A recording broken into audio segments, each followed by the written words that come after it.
millions of Americans. The decision comes amid a 6-week open enrollment period for the program.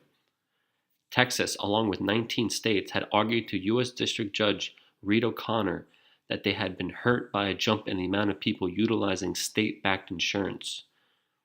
When Congress cut the tax penalty from the program in 2017, the states claimed it essentially undercut the Supreme Court's reasoning for finding former President Barack Obama's signature legislation constitutional in 2012. The remainder of the ACA is non-severable from the individual mandate, meaning that the act must be invalidated in whole, O'Connor wrote in a 55-page opinion, according to Bloomberg. O'Connor is a conservative Republican appointee who previously blocked other Obama-era policies.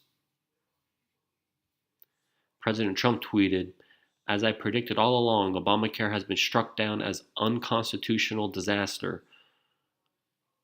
Now Congress must pass a strong law that provides great health care and protects pre-existing conditions. Mitch and Nancy, get it done." In a second tweet, the president declared the ruling to be great news for America.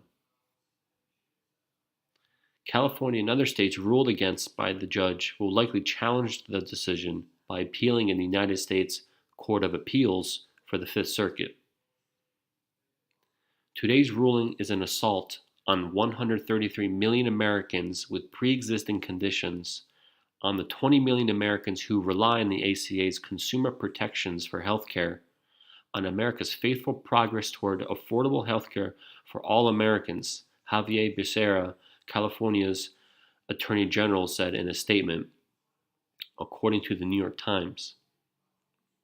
The ACA has already survived more than 70 unsuccessful repeal attempts and withstood scrutiny in the Supreme Court. Obamacare has been struck down by a highly respected judge, White House Press Secretary Sarah Sanders said in a statement. The judge's decision vindicates President Trump's position that Obamacare is unconstitutional. She continued, "Once again, the president calls on Congress to replace Obamacare and act to protect people with pre-existing conditions and provide Americans with quality, affordable health care.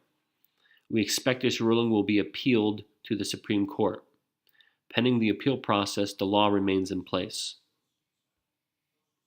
Democrat leaders, meanwhile, reacted harshly to the decision. "The ruling seems to be based on a faulty legal reasoning, and hopefully it will be overturned," Senate Minority Leader Chuck Schumer tweeted.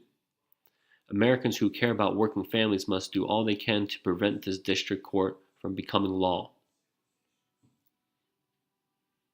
While the district court's absurd ruling will be immediately appealed, Republicans are fully responsible for this cruel decision and for the fear they have struck into millions of families across America who are now in danger of losing their health coverage, House Minority Leader Nancy Pelosi said in a statement.